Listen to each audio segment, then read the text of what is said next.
வாங்க நம்ம இன்னைக்கு கமலாஸ் கிச்சனுக்குள்ள போகலாம். இன்னைக்கு வந்து நம்ம சமைக்க போகிறது என்னன்னா கருப்பு கொண்டக்கடலை சுண்டல். கொண்டக்கடலை சுண்டல் செய்வதற்கு தேவையான பொருட்கள் என்னென்னா, கொண்டக்கடலை 10 மணி நேரம் ஊற வச்சுருக்கிறேன். 8 to 10 மணி நேரம் ஊற வச்சிடணும். கருவேப்பிலை, மிளகாய் வத்தல் 3, வெள்ளைப்பூண்டு ஒரு 3 பல் தட்டி வச்சுருக்கிறேன். தேங்காய் பூ கொஞ்சம் தேவையான அளவு போட்டுக்கலாம். கடுகு குத்துப்பருப்பு 2 ஸ்பூன் ஆயில். இப்போ வாங்க நம்ம கொண்டக்கடலை சுண்டல் எப்படி செய்கிறதுன்னு பார்ப்போம்.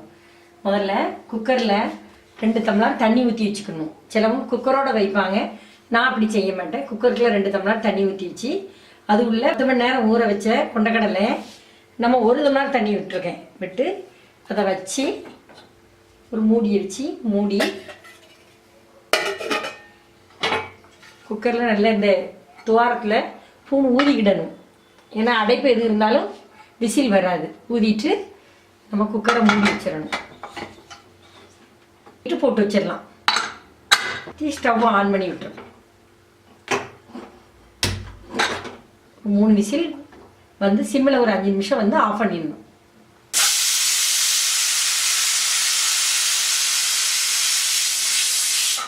விசில் 3 விசில் வந்துருச்சு.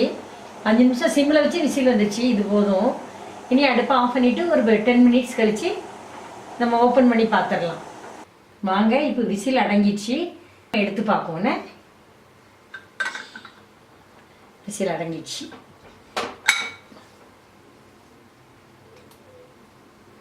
நல்லா வெந்துடுச்சு. நல்லா வெந்துட்டு இனி நம்ம தாளிசம் பண்ணுவோம். செக்கு எண்ணெய் தான் நான் எப்பவும் வாங்குவேன். அதான் ஹெல்த்துக்கு நல்லது ரொம்ப. ஒரு 2 ஸ்பூன், ஒரு 3 ஸ்பூன்.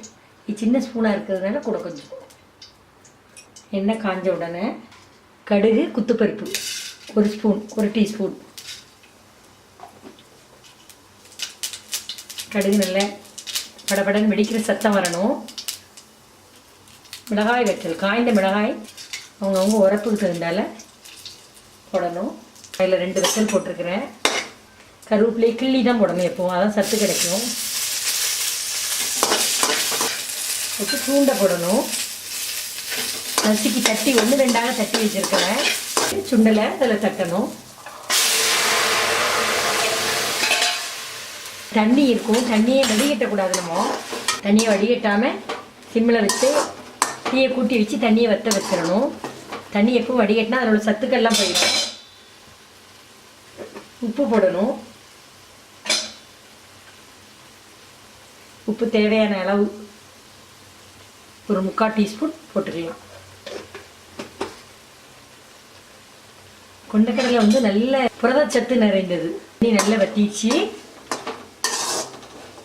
நம்ம தேங்காய் பூ போடலாம். இதில் தண்ணி எப்பவுமே வடிகட்டக்கூடாது.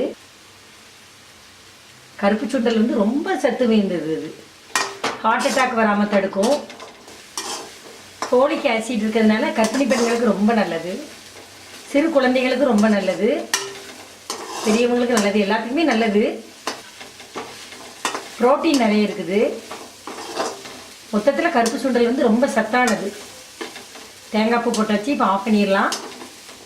நான் ஒரு 200 சுண்டல் போட்டிருக்கிறேன். 4 பேருக்கு தேவையான அளவு சாப்பிடலாம். வீட்டில் செய்து சாப்பிட்றதுனால பயங்கரமாக ருசியாக இருக்கும், சுத்தமாக இருக்கும். எல்லா விதத்துலையும் சிறந்தது. கருப்பு சுண்டல் வந்து ரொம்ப ஹெல்த்துக்கு வந்து பயங்கர நல்ல பெனிஃபிட்டாக இருக்கும்.